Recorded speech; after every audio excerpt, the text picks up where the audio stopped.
Hello everybody, welcome back to this stream. Today we'll learn about inheritance in C++. So without wasting much time, let's go straight into the stream. So what is inheritance? Um, as you can see, inheritance allows one class to reuse attributes and methods from another class. It helps you write cleaner, more efficient code by avoiding duplication. All right, that makes sense. We group the inheritance concept into two categories. One is the derived class, the class that inherits from another class, and then there is the base class, the class that is being inherited from. Okay, so this is the derived class, right, which is the child, right, and then the base class is the parent here. So to inherit from a class, we should use the colon symbol, right? Um, in the example below, the car class inherits, as you can see in this example, car class is defined where,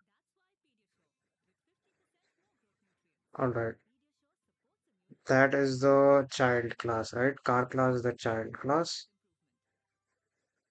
where for which the parent class is vehicle, right? So vehicle is first created, and then from that we have a derived class which is car, right? As you can see here. Um, and this is the inherited class, right? Uh, so in the vehicle, what are defined? There is brand, right? And then there is a function uh, which is honk, and then it just outputs this, right? So what happens when this class, right? Um, what happens when another class is in derived from this parent vehicle class, right? So we can update the, or we can also add a new attribute called model over here, right? Something new is defined over here. First, initially there was only brand, and the derived class we defined something like the model, and after that, in the main, what we do is just create an object, call the function, right? You're only calling the function here. And when we call that, what happens? It's just going to,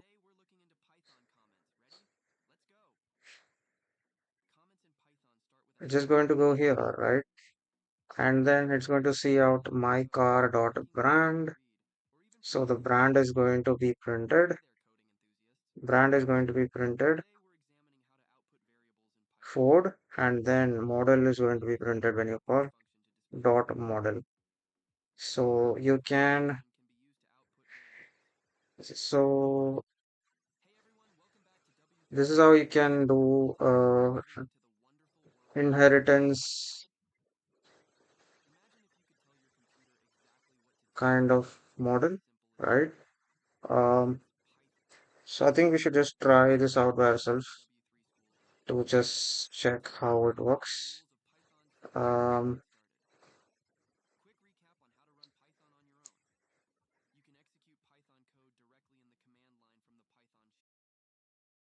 so the basic thing is it allows us to use one class to reuse the attributes from and methods from another class, right?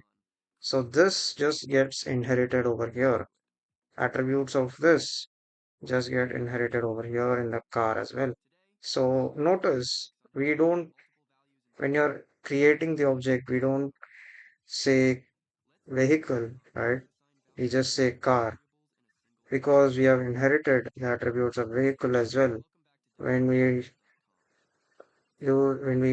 perform the inheritance over here, right? So we only had to use this car class over here. So let's try to do it by ourselves.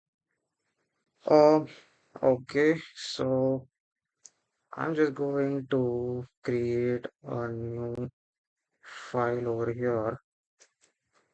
Let's just say inheritance, and hash include IOStream using namespace int main. Before int main, let me here I'll also define string hash include string, and after that let me create a vehicle class, vehicle, which is going to be public, and then I'll create um string, then I'll just say maybe here it has to be model, right?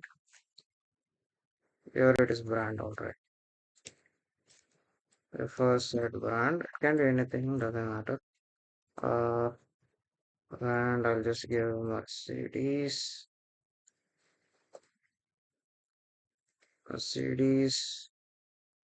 and after this, I'm just going to create a function void honk, or maybe something else, maybe year, and then cout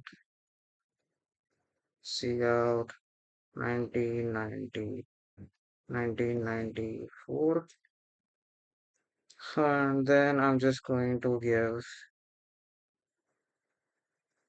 that is good enough, and then I'll just create another class, but this time it is going to be inherited. So class car, and then use a semicolon for inheritance. I hope the syntax is fine. Yes, it is. So, and after that, as you can see here, you have to use the um, access specifier, which is public of the this is the access specifier of the base class that we used before.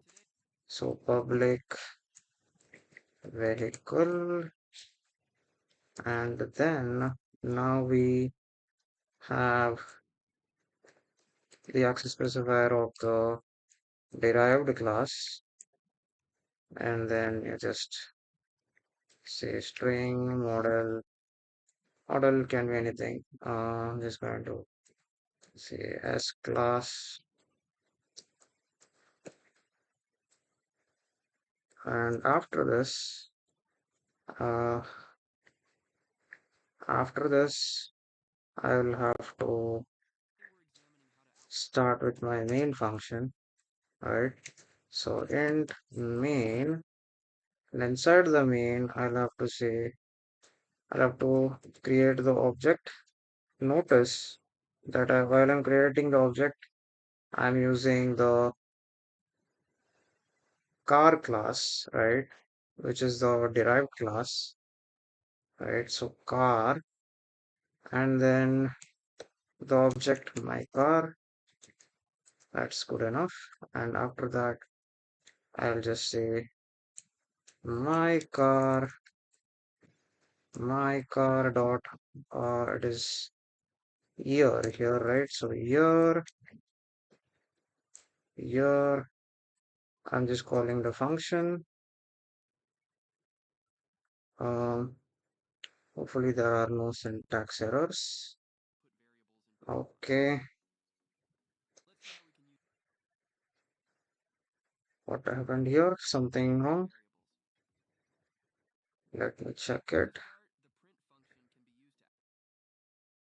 Mm, See out.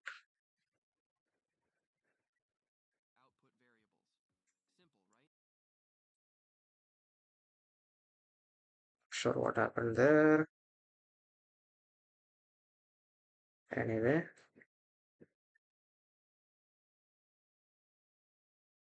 see out here. What happened? Something's wrong. I will have to close this, right? Forgot about that. Okay, anyway, happens. That's it. So now we are good. I think so. Okay, so now what we can do is we can just see out. We can see out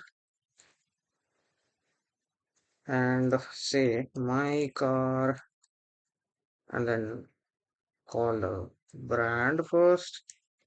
And after that, maybe leave a space. And then also say my car dot model.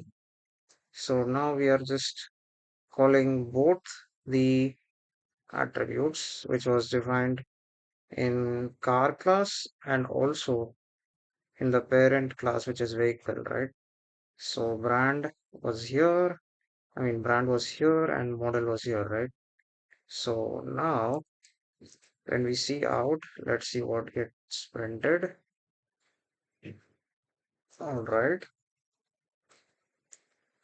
so let me just return 0 as well. When we see out, let's see what prints. That's going to be more clear. Now I'll just say inheritance.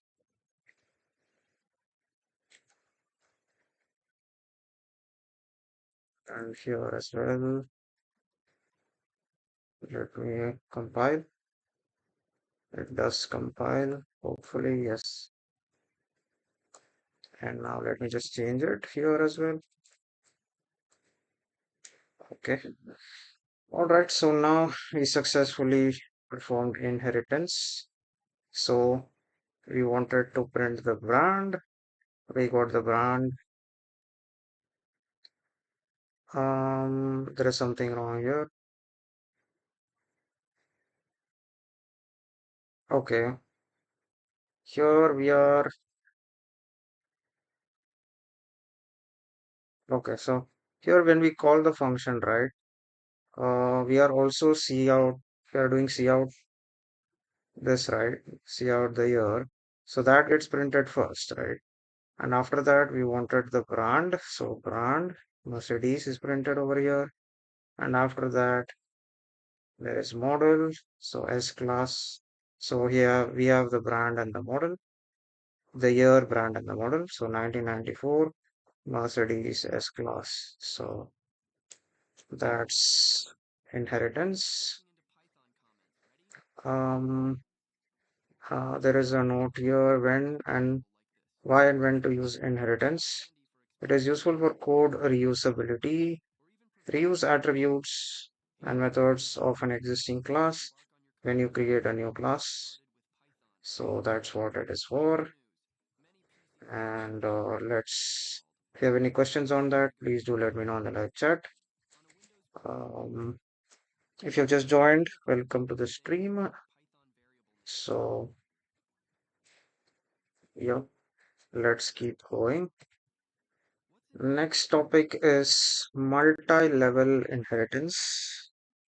So, let's see what that is as well. Um, so a class can also be derived from one class. Okay, which is already derived from another class. Okay, here in this example, there is my grandchild, which is derived from my child, which is also derived from my class. So this is done in multi levels, right? So this is the base class, and then the base class has a child, and this child has another child, which becomes the grandchild for the parent, right? So that's how you can do multi-level inheritance. This can keep going, right? So yeah, the idea is the same. Um, but just that there is you can create multiple levels, right, of this inheritance. So I don't think this we need to do the same thing. It's the same thing, right? There is just another class that is created. So yeah. So for example, even here, if you do like, um, so there is this is the parent, this is the child, and if you go ahead and create another one here, right, another child here. So I'll just say class, maybe something else, right? Um, what can it be? Um, Probably like color or something.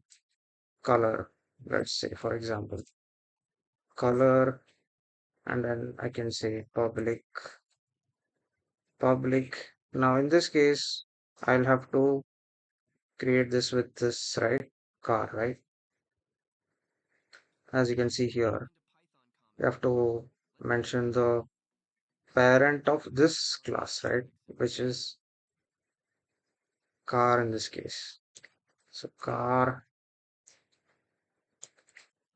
and then the same thing we can do, right?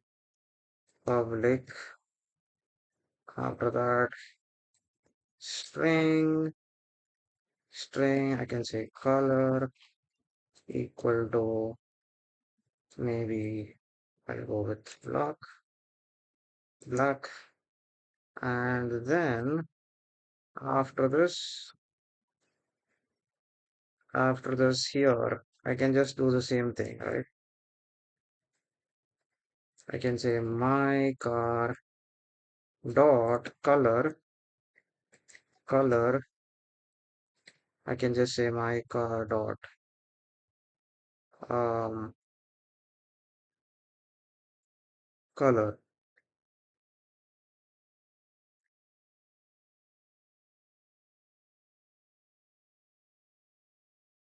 color, and then just over here I need to have this. All right, that's good, I guess.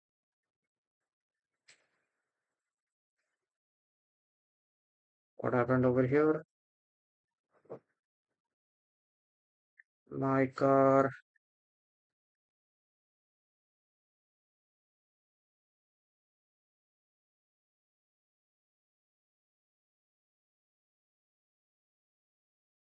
Let me just check it once. Okay, this is derived from the grandchild.